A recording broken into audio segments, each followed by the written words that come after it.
mentioned that Verbolabs went on to represent India at the recent 75th Cannes Film Festival.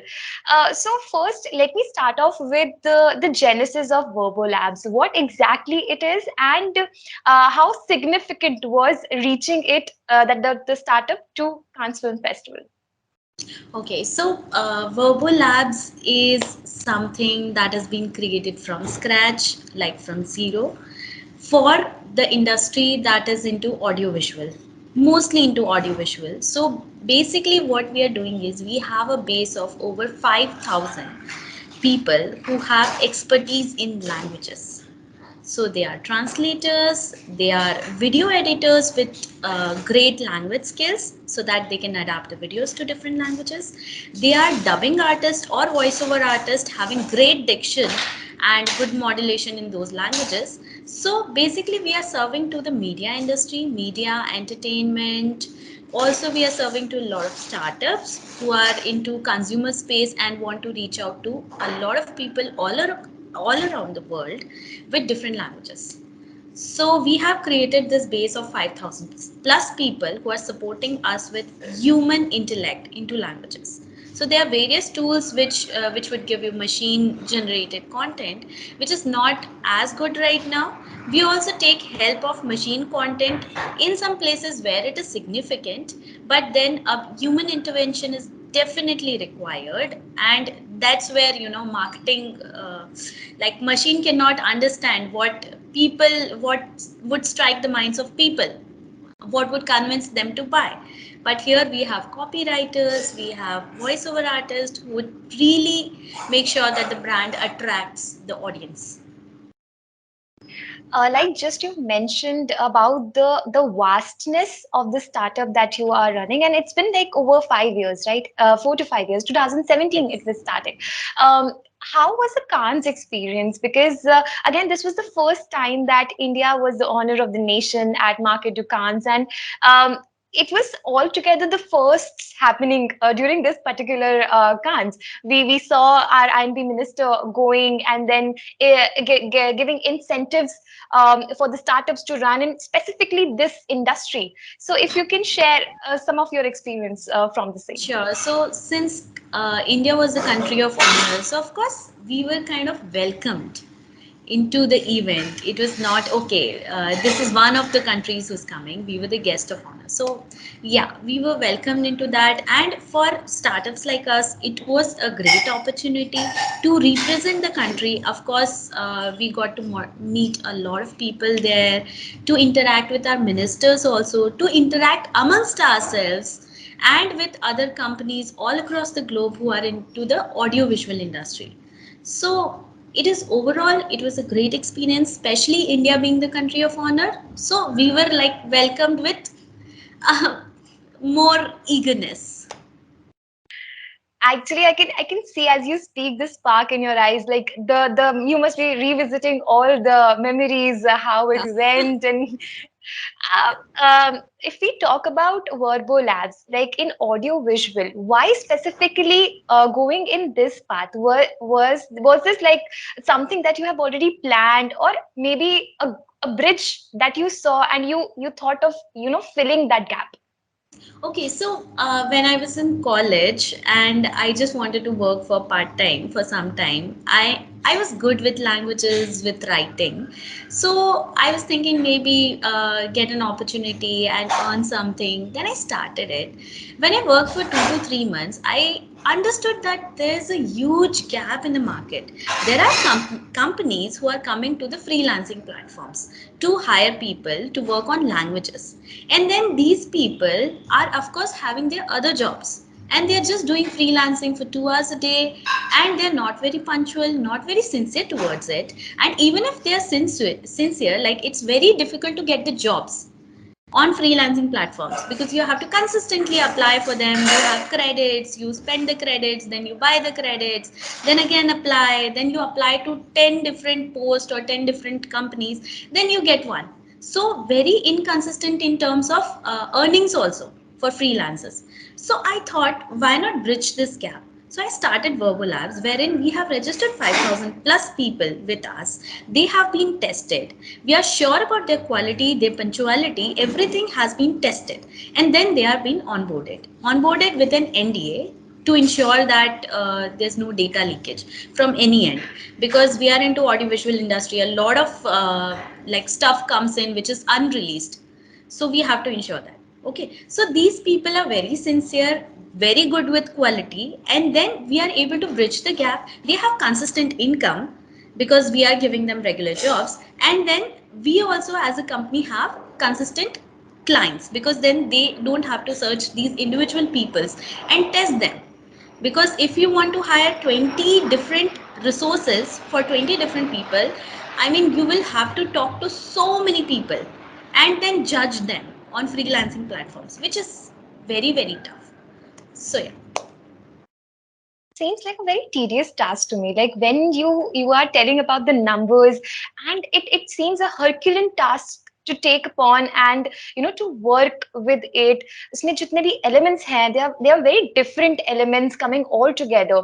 So was it a challenge for you initially when you started off, and especially when we specify that a women entrepreneur done that, and right now we are seeing the rise in women entrepreneurs, and they're taking up the task to build something of their own.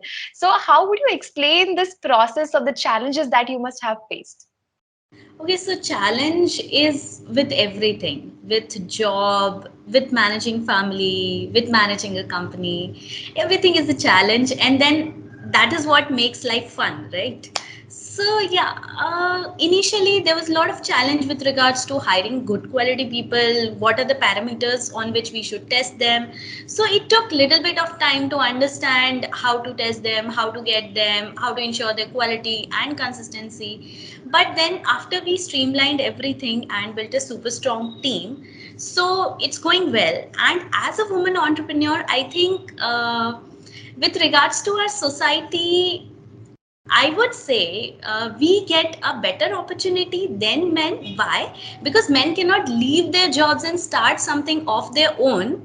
Like they are at a high risk. If they are not, if they are failing, if men are failing with their startups, society would say, okay, they could not do something, they're not earning much. But for women, earning is not something which is like really attached to us as women. So it's like, okay, you can hustle, you can try, and then if you make it, like it's great. If you're not making it, it's okay, you will manage family or you will join another job, and that is okay. Like society does not expect too much. It expects, of course, family, managing the family and all, but then yeah, I took it to my advantage.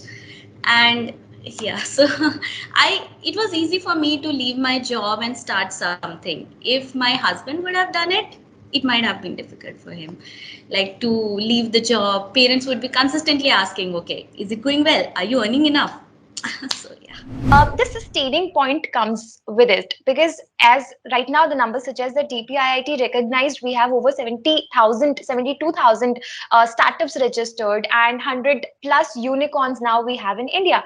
But there's this culture now going on where people are questioning about the sustainability of a startup. So how a startup is sustained, like when you think of a product and you are now launching it in the market and going global, how do you maintain the cycle of being sustained, and keeping that authenticity as well? Okay, for me as a person, I'm a very low key person. I just want to ensure that whatever is coming in, we are not spending more than that. So it is a bootstrap startup. It's not funded. My company. Okay, I started it from zero, and it's all my investment, whatever went into, and then it's rotating. So we are growing only that much, which is allowed as per the finances that we have. So that is one thing that we are doing to maintain it sustainably, to ensure that we don't have to lay off anyone, to ensure that we are also growing in the right direction with happiness. So yeah, I mean, for with regards to sustainability, you have to ensure that finances are in place, really, because you cannot plan something which is not in your scope and then then it just comes back to you. जैसे अब कांस का हुआ था तो वहां पर भी बात हुई कि audio and media is specifically media industry में we are going to be the content hub and right now because you are working with all those set of people who are going to decide the fortune of this country in being the content hub. So that's why is it shaping well? Like when you talk and interact Yeah, with yeah, people, it's you going see. well. I met a lot of people, and especially from India, they're like amazing people. You cannot say, like earlier, you were like, okay, they are from India, so must not be that good. Their quality might not be matching the international standards. That's not so right now. Everybody is doing so well, not just in content industry, everywhere, everywhere. It's all like whatever we are doing is at the international levels. I was also reading that your company has gone global now. You have US clients, and right now, as we are seeing, that translation is we are watching. We are so much into Korean dramas, Hollywood movies. So, is that the internationalization into the Indian market is helping in any way? Yeah, yeah, that's helping a lot. A lot of Korean movies are being dubbed into Hindi, Tamil, a lot of Indian languages. So, yeah, our movies are going there, dubbing into their languages or subtitling into their languages. Our companies are going international into the global markets, publishing our content or our material into different languages. So, their companies are also coming here. So, it's like a global village kind of scenario. Everybody is getting connected with each other, understanding each other's culture. So yeah, I think it's both the ways. We are getting the benefit of watching their content, they are getting the benefit of watching our quality content and interacting with each other and really respecting each other's cultural things. So yeah, you are like bridging the gap between two things. You are in the middle, and you're Yeah. taking in, and then winding up So, everything and giving out. yeah. That's so sweet. So, what is like in the conclusion? We'll just conclude this segment. And what is the vision of the company? Where you want to take it ahead in the next coming years, and how do you see it? Coming this far as well. Okay, so Verbolabs is already amongst the top 10 localization companies in India, and we really want to put our name in the global list by providing quality content. Of course, that's like key.